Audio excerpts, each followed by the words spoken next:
උත්තම අරමුණින් ඇරමි මානුෂීය මෙහෙයුමට සම්පූර් වාකරේ තොප්පිගල දක්වා ගමන් කර උපක්‍රමශීලීව නැගෙනහිර පළාත ත්‍රස්තවාදීන්ගෙන් බේරා ගැනීමට අපේ රණවිරුවන්ට හැකි වුණා.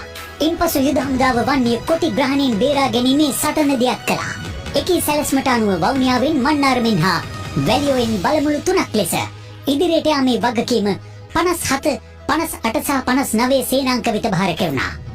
අවසන් සටන උදෙසා 58 වෙනි සේනාංකයට එවකට බ්‍රිගේඩිය නිලයේ කටයුතු කළ වත්මන් යුද හමුදාපති ශවේන්ද්‍ර සිල්වා විසින් නායකත්වය ලබා දුන්නා. ඔවුන්ගේ පළමු ඉලක්කය ලෙස මන්නාරමේ සහල් බඳුන මුදා ගැනීමේ මෙහෙයුම දියත් කළා. අරක බලයනි සමග අතිශය බිහිසුණු යුද පෙරමුණේ සිට 58 වෙනි සේනාංකය සතුරන්ගේ ප්‍රධාන මුහුදු කොටි කඳවුරු අත්පත් කර ගැනීමෙන් ඉදිරියටම පැමිණියා. 2008 නොවැම්බර් 1 වෙනිදා 58 වන සේනාංකය කොටි පස් බැම්ම බිඳ දමමින් නාච්චිගුඩා නගරේ බලය තහවුරු කර ගැනීමෙන් පසුව ජයපුරම්, කිරංචි, පාලවි, ඩෙවිල් පොයින්ට්, පොන්නාවිල් හා පුනරින් අත්පත් කර ගැනීමෙන් ත්‍රස්තවාදීන්ට දරුණු පරාජයක් අත්කර දුන්නා. 57 වන සේනාංකය මෙහෙයවීමේ වගකීම පැවරුණේ මේජර් ජෙනරල් ජගත් ඩයස්ටයි. අවසන් සටනේදී ඔවුන් මඩු දේවස්ථානයේ බේරාගෙන ඉදිරියටම යමින් පාලම්පිණ්ඩි හරහා කිලිනොච්චියට පිවිසියා. වසර 10කට පසු 2009 ජනවාරි මාස 2 වෙනිදා LTT සංවිධානයේ හදවත වූ කිලිනොච්චිය අත්පත් කර ගැනීම සුවිසල් ජයග්‍රහණයක්. කිලිනොච්චියේ සිංහ දජය යලි එසවූ රණවිරුවන්ගේ ඊළඟ සැලැස්මුනේ පරන්තෙන් අල්ලා ගැනීමයි. විශේෂ යුද්ධ සැලසුමකට අනුව ඉදිරි කටයුතු මෙහෙයවමින් 2008 දෙසැම්බර් 31 වෙනිදා පරන්තෙන් මන්සන්දිය අත්පත් කර ගැනීමට උදාර රණවිරුවන්ට හැකි වුණා. ඉන් නොනවති මේ සේනාංක කිලිනොච්චි නගරයේ දෙසට අලිමංකඩ දකුණු ප්‍රදේශයට පරන්තෙන් පුදුකුඩිරුප්පු මාර්ගයේ ඔස්සේ ප්‍රහාර දියත් කරමින් කොටි ත්‍රස්තවාදීන්ට අමතක නොවන පාඩම් රැසක් කියා දුන්නා. 57, 58 සේනාංක හා බැඳි රණවිරුවන් යුද හමුදාවේ 53 හා 55 සේනාංක සමග මුවමාලේ නගර කෝවිල් කොටි ආරක්ෂක වළලු බිඳ දමමින් අලිමංකඩ බලා ගමන් ආරම්භ කළා. ඒ අභීත ගමනට එවකට බ්‍රිගේඩියවරයෙකු ප්‍රසන්න ද සිල්වාත් අණ දුන්නා. ඒ ද්විත්ව සේනාංක බලයෙන් 2009 ජනවාරි මාස 19 වෙනිදා අලිමංකඩ කොටි බලකොටුව යුද හමුදාව සතුනේ තවත් සුවිසල් ජයග්‍රහණයක් සමගින් ඒ දකුණින් උතුර බලා ගිය හමුදා සේනාංකයක් හා උතුරින් දකුණ බලා හමුදා සේනාංකයක් එකිනෙකා මුණ ගැසීමත් සමගයි. ඒ අනුව යුද හමුදාව හරියටම වසර 9කුත් මාස 9කට පසු යලි අලිමංකඩ අහසේ සිංහ දජය ඔසවා තැබුවා. ඒ සමග 23 වසරකට පසු මුළු රටම ආවරණය වන ගොඩබිම් මාර්ගයක් වූ ඒ නවේ මාර්ගයේද විවෘත කර ගැනීමට හැකි වුණා. ඒ සියල්ල තුළින් යාපනයේ අර්ධද්වීපයේ බලය ත්‍රස්තවාදීන්ගෙන් මුළුමනින්ම මුදාගත් බවත් යුද හමුදාව එදා තහවුරු කළා. දරුණු සටන්වල නිරත වෙමින් මුලතිව් නිත්‍යකායි කුලම් වැව අත්පත් කර ගැනීම 59 වන සේනාංකයේ ගමන් මගේ තීරණාත්මක සම්දිස්ථානයක් වුණා. ඉන්පසු මුලතිව් කෝවිල අත්පත් කර ගැනීමෙන් ත්‍රස්තවාදීන්ගේ විශාලතම ගුවන් පතයද අත්පත් කර ගැනීමට 59 වන සේනාංකයට හැකි වුණා.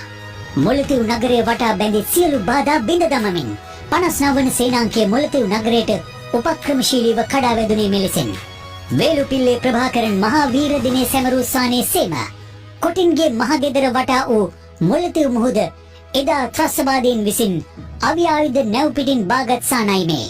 1996 දී ත්‍රස්තවාදීන් අත්පත් කරගත් මුලතිව් නගරය වසර 13කට පසු යලි යුද හමුදාවේ 59 වන සේනාංකයේ විසින් අත්පත් කර ගැනීම යුද ඉතිහාසයේ අලුත් පරිච්ඡේදයක් සටහන් කළා. මහ වරුසා හා කොටින්ගේ වෙඩි වරුසා මැද මුලතිව් අහසේ සිංහ දජේ එසූ 59 වන සේනාංකය අවසන් සටනේ විජයග්‍රාහී කඩීමක් සාර්ථකව නිමා කළා. මෙමෙන් අනතුරුව චුණ්ඩිකුලම් අත්පත් කර ගැනීමේ මෙහෙයුම ඔවුන් ආරම්භ කළා. භූමියට සරලන යුද උපායන් තෝරා ගැනීමෙන් 55 වන සේනාංකයේ අවසන් ඉලක්කය වූයේ චලේ මුදාගෙන පුදුමාතලන් යුද මුක්ත කලාපයේ උතුරු සීමාවට ළඟා වීමයි. බැලි සහිත භූමියේ ගමන් කිරීම සඳහා විශේෂ ක්‍රමවේද යොදාගත් 55 වන සේනාංකය කලපුව තරණය කිරීම සඳහා වෙනත් උපක්‍රමද භාවිත කළා. 55 වන සේනාංකයේ 2009 පෙබරවාරි 9 වෙනිදා මුහුදු කොටි ත්‍රස්තවාදීන්ගේ ප්‍රධාන බිම් කඩක් වූ චලේ අත්පත් කරගත්තා. ඒ ජයග්‍රහණය චලේ මුහුදු වෙරළේ මෙලෙස රැව් දුන්නා. යුද බිමේ මාධ්‍ය ප්‍රමුඛයා වූ රණබිමෙන් 8 කණ්ඩායම පුදුකුඩි ඉරිප්පු සටන් බිමේ ඉදිරියටම ගමන් කළේ වීරෝදාර රණවිරුවන්ගේ ආරක්ෂාව මැදින්. දරුණු සටනකින් පසුව යුද හමුදාව පුදුකඩිරිප්පු නගරය අත්පත් කරගත් අයුරු එසැනින් ගෙනීමට අප එදා සමත් වුණා. ජයග්‍රාහී මාවතේ ඉදිරියට ඇදෙමින් පුදුකඩිරිප්පු රුහල අත්පත් කරගත් රණවිරුවන් ඉන්පසු ඉරණපලේ මංසන්දිය දෙසට මෙහෙයුම ක්‍රියාත්මක කළා. එහිදී දරුණු සටනකින් වේලුපිල්ලේ ප්‍රභාකරන් අවසන් වරට රැඳී සිටි පුදුකඩිරිප්පුවේ නිවස අත්පත් කරගත්තා.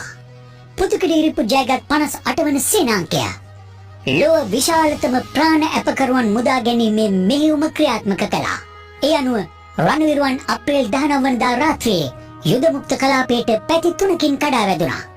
2009 අප්‍රේල් මාස 20 වනදා කොටි ග්‍රහණයේ සිටි සිවිල් වැසියන් 1,20,000ක් පමණ පණ පිටින් බේරා ගන්නට යුද හමුදාව සමත් වුණා.